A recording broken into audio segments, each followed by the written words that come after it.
খালেদা জিয়ার জি সামনে থেকে দীর্ঘ 14 বছরে একটা বালুর ট্রাক সরাইতে পারে নাই। হাসিনা একটা গুলিও নিজের হাত দিয়ে করে নাই, আমি একমত। স্বরাষ্ট্রমন্ত্রী কামাল একটা গুলিও নিজের হাত দিয়ে করেন নাই, আমি একমত। ইভেন আইজিপিও হয়তো করেন নাই। শাটডাউন কর্মসূচিটা আমার মনে হয় জাতি বিরক্ত। এটার আর ছাড়া পাওয়া বাংলাদেশে খুব কঠিন হবে। বিকল্প কোনো ব্যবস্থা থাকতে হবে।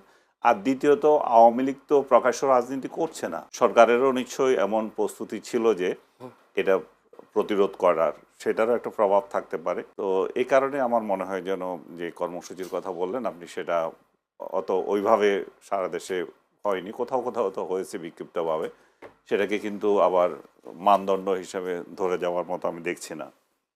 এই কারণেই। আর আপনি যে বলছেন, এটা আপনার পরের কোয়েশ্চেনটা কি ছিল? একই প্রশ্ন যে আমরা দেখেছি 13 নভেম্বর যখন ঘোষণার কথা আসে, রায়ের তারিখ ঘোষণা, তার আগে থেকে আমরা দেখেছি শাটডাউন হয়েছে, একেবারে হয়নি এমন না। রাস্তায় ঘাটে গাড়ি কম ছিল, যানবাহন কম ছিল, বিক্ষিপ্ত বিচ্ছিন্নভাবে ককটেল বিস্ফোরণ, বাসে আগুন দেওয়ার ঘটনা ঘটেছে। কিন্তু 17 নম্বর রায়ের পর আমরা দেখলাম না আওয়ামী লীগের নেতা কর্মীদের কোনো কর্মসূচি বা কোনো উপস্থিতি দেখলাম না।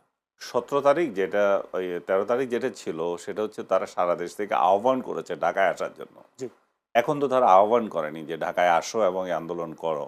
আমার যতদূর ধারণা, তারা ঢাকায় যারা এসেছিল তারা চলে গেছে, আর অনেকের তো গ্রেপ্তারও করেছে। জি ওই দিনের কর্মসূচিতে অনেকে গ্রেপ্তার করেছে। তো এমন অবস্থায় তাদের নেতাকর্মীরা তো বেশিরভাগই পলাতক অবস্থায় আছে। তো এই অবস্থায় তারা আর কি করবে? আমার মনে হয় সেই কারণেই এটাতে তেমন প্রভাব পড়ছে না। 17 তারিখ যেভাবেই ছিল, 13 তারিখ যেভাবেই ছিল, সেটা এখন নাই। আর কালকে তো কিছুটা সরকার নিজেই করেছে মনে হয়, এবং 13 তারিখও সরকারই করেছে। সরকারের দলেরই অধিকাংশ লোকজন, মানে সরকার সমর্থকরাই অধিকাংশ রাস্তায় ছিল, রাজপথে ছিল। তো সরকার হয়তো বুঝেছে যে সরকার আসলে আমরা কেন সফল করে দেব। তারপরও 32 নম্বর আক্রমণ করতে গিয়ে যে কাহিনী ঘটেছে, যে রাত, মানে সেই রাত পর্যন্ত যে সংঘর্ষ সেই হয়েছে। প্রসঙ্গটা নিয়ে আসবো আনিস আলমগীর। আমি তবে আরেকটা প্রশ্ন আপনার সাথে করতেছি, সেটা হলো নেতাকর্মীদের মনে কি এই অবজারভেশন এসেছে কিনা যে যারা বিদেশে পালিয়ে গেছে তারা খুব আরামে আছে, আয়েসে আছে, কিন্তু আমরা আন্দোলন করতে গিয়ে কেন আমরা জেলের ভাত, জেলের ঘানি টানবো, সেই কারণেই কিনা আবার রাস্তায় নামছে না, এরকম নাকি বিষয়টা? কোনো আমার মনে হয় না, কারণ যারা রাজনীতি করে এরা অধিকাংশই অন্ধ ধরনের থাকে। সেই উপলব্ধি যদি আসলে তো ভালো। ভাই, আপনারা একটা আন্দোলন কর্মসূচি দিয়ে দেশের বাইরে বসে আছেন আরামে, আর আমরা এখানে আন্দোলন করবো, আমরা জেলে যাব, আমরা কেন এই দায়িত্ব নিতে যাব? এটা যদি হয়ে থাকে, সব রাজনৈতিক দলের নেতাকর্মীদের যদি এরকম একটা শুভবুদ্ধি থাকে, তাহলে তো ভালো। কিন্তু আমাদের রাজনৈতিক কর্মীগুলো তো তা না, এগুলো অন্ধ জঙ্গি আচরণ করে, কোনো বিবেক বোধ বুদ্ধি ছাড়া ওরা একজনের পক্ষে নামে, সেখানে ন্যায় অন্যায় কি তারা দেখে না। এটা তো আমাদের দীর্ঘদিন থেকে দেখে এসেছি। তো আওয়ামী লীগের নেতাকর্মীদের যে ওরকম বোধ থেকে তারা নামে নেয়, সেটা আমি বিশ্বাস করি না। তারা এখনও তৃণমূল পর্যায়ে শেখ হাসিনার জন্য তারা নিবেদিত প্রাণ। আমি এমন লোক খুবই কম দেখছি যে এত বদনামের পরেও শেখ হাসিনার বিরুদ্ধে এত প্রপাগান্ডা কিংবা এত সত্যতা সব মিলিয়েও তাদের কাছে এটা কিছুই না। তারা বলছে শেখ হাসিনা যেরকম বলছে we don't care, I don't care, তারাও উই ডোন্ট কেয়ার, এবং তারা ওই পদ্ধতিতেই আছে। তারা তাদের নেত্রী কোনো ভুল করতে পারে না, তারা এই আইডিওলজিতেই আছে। মানে তাকে পাত্তাই দিচ্ছেন এরা এটাকে? কালকে থেকেও তো দেখছি আমি কোনো পাত্তা নেই। আমার মনে হচ্ছে বাংলাদেশের ইতিহাসে প্রথম একটা রায় হলো যেখানে যারা এই রায়, যে যারা বিবাদী, হ্যাঁ, তারাও হেভি খুশি রায়ে, আর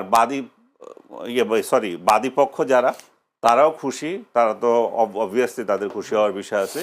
বিবাদী পক্ষ নারাজ না, বিবাদী পক্ষ বলছে যে উই ডোন্ট কেয়ার।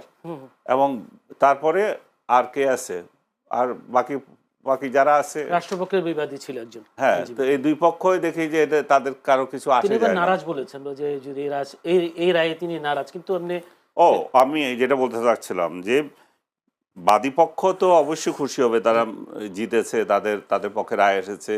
এবং বিবাদী পক্ষ যিনি আছেন, যার কথা বলতেছিলেন আপনি, আমির হোসেন, উনিও মানে হেসে হেসে বক্তব্য দিচ্ছিলেন, হেসে হেসে বক্তব্য দিচ্ছিলেন। তার মানে হচ্ছে যে উনারও কোনো দুঃখ নেই। আমি বলছি যে ইয়েদের কথা, আওয়ামী সমর্থকদের কথা, তারাও যে তাদের নেত্রীর যে মৃত্যুদণ্ড হলো, তাতে তাদের কোনো বোধ হয় না, তাতে কিছু আসেই যায় না। তারা জানে এটা একটা পার্সিক্যাল, তাদের দৃষ্টিতে এটা একটা পার্সিক্যাল রায়, এটা শেখ হাসিনা যখন ফেরত আসবে, যখন ক্ষমতা বদল হবে, তখন এগুলো চলে যাবে। যে বিষয়টা নিয়ে আপনার কাছে আসবে, একটু যেতে চাই আমি আবু রাজ্জাকি।